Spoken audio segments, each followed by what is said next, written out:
Berger silk glam art designer ফিনিশেসের সাহায্যে আজ আপনার দেওয়ালকে একটা অভাবনীয় রূপ দিন। এইভাবে কিছু সহজ ধাপের মাধ্যমে আপনি একটা অভূতপূর্ব ছবির মতো দেওয়াল পেতে পারেন।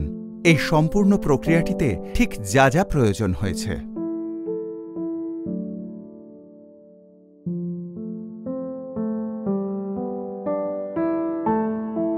এই অপূর্ব ডিজাইনগুলো পেতে আমাদের যা যা সরঞ্জামের প্রয়োজন।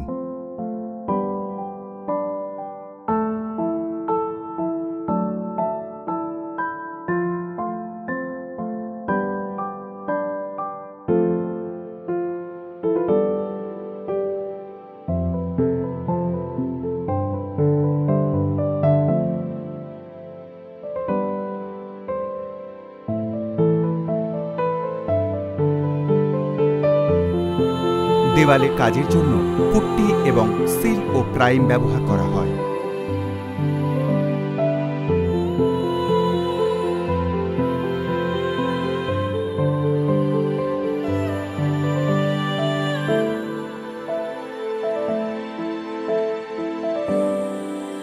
এবার এটাকে শুকোতে দিতে হবে। তারপরের ধাপে স্যান্ড পেপার দিয়ে দেওয়ালটাকে মসৃণ করে নিতে হবে যাতে ওটা রং করার উপযোগী হয়।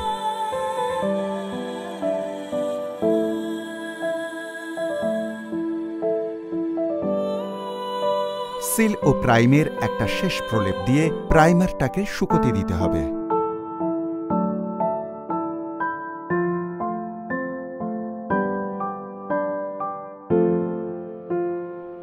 স্টিল ট্রাভেলের সাহায্যে খাপছাড়াভাবে স্টোন অ্যান্ড টোনস উপাদানটির একটি প্রলেপ লাগান এবং তারপর দুটোকে মিশিয়ে সাজিয়ে সংযুক্ত করুন। তার ঠিক পরেই উপর থেকে নিচে ক্রক রোলার ব্যবহার করুন। সম্পূর্ণ দেওয়ালে একটানা এটা করে যান 2 ফিট বাই 2 ফিট হিসেবে। তারপর 4 থেকে 6 ঘন্টা শুকোনোর জন্য ছেড়ে দিন। 100 নম্বর কাগজের সাহায্যে দেওয়ালটা মসৃণ করুন, বিশেষত যেখানে ডিজাইনগুলো রয়েছে সেই জায়গাগুলোতে। ডিজাইন পরিপূর্ণভাবে ফুটিয়ে তোলার ক্ষেত্রে সঠিক পদ্ধতিতে মসৃণ করাটা ভীষণ প্রয়োজনীয়। ওপরের স্তরের আবরণ স্বরূপ সিল্ক লাক্সারি ইমালশনের 2টো প্রলেপ লাগান। 4 থেকে 6 ঘন্টার জন্য শুকোতে ছেড়ে দিন।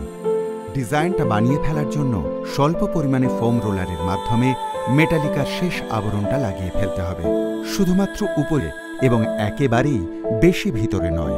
প্রয়োজনে ডিজাইন মেটালিকার আরও কিছু প্রলেপ লাগাতে পারেন। সম্পূর্ণ দেওয়ালে এই পদ্ধতি ব্যবহার করুন আর সঠিক ডিজাইন ফুটিয়ে তুলুন।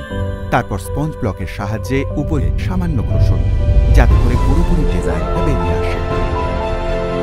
ব্যাস, Berger silk glam art designer ফিনিশেসের সাহায্যে আপনি এভাবেই খুব সহজ পদ্ধতিতে একটা অসাধারণ পেশাদারি মাপের দেওয়াল আপনার বাড়িতে বানিয়ে ফেলতে পারেন। নিজের জায়গাকে একেবারে নতুন একটা